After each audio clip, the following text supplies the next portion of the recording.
Joshua T9 na ọmamu ni nyina twa Yordan wiye no Awurade ka kire Joshua se munyi ọman no mu mmarima dumienu abusuakuo biara mu nipa baako na monhye won se montase abo dumienu mfiri Yordan finfini ha mfiri je asofo no nan gina apintin ho na momfantwa na monkogya no mo aso ye a mobesue ho anatwe. Ena Joshua frɛ mmarima dumienu a oyi won free Israel fo mu no abusuakuo biara mu onipa baako na Joshua ka kire won se Monsri ni Awurade mo Nyankopɔn adaka no anim kɔ Yordan finfini na montase abo miako mo bɔ mo kɔn ho sɛdeɛ Israel fo musuakuo no anusie na ye ayɛ mo mu sɛnkyerɛne sɛ mo mabisa mo wɔ kyena bi sɛ modi abo yi kyerɛ deɛ a monka nkyerɛ wɔn sɛ ɛkyerɛ sɛ Yordan suo no twae Awurade apam adaka no anim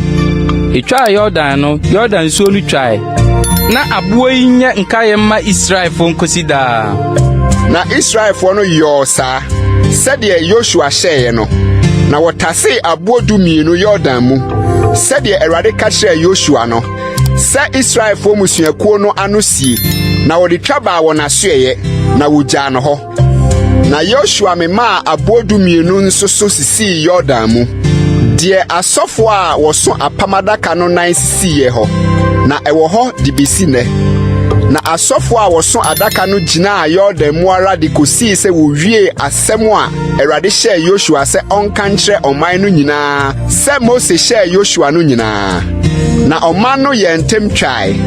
na ɛbaa sɛ ɔman no nyinaa wie twa no na Awurade adaka no nso twae na asɔfo no kodii ɔman n'anim na Ruben mane Gad mane Manase abusuakuo fa no mia etwa kodi Israel fo n'anim sɛdeɛ Mose ka kyerɛ wɔn no nipa bɛyɛ mpem aduanan a wasiesie wɔn ho ama ɔko na etwa di Awurade anim kɔɔ ɔsa Jericho mpapreso da no ara na Awurade pagya Joshua Israel nyinaa ani so na wosuro no sɛdeɛ wosuro Mose no ne nkwa na nyinaa na Awurade ka kyerɛ Joshua sɛ hyɛ asɔfo a wɔso adanse adaka no na wɔn mfurumfiri Yordan mu na Joshua hyɛ asɔfo no sɛ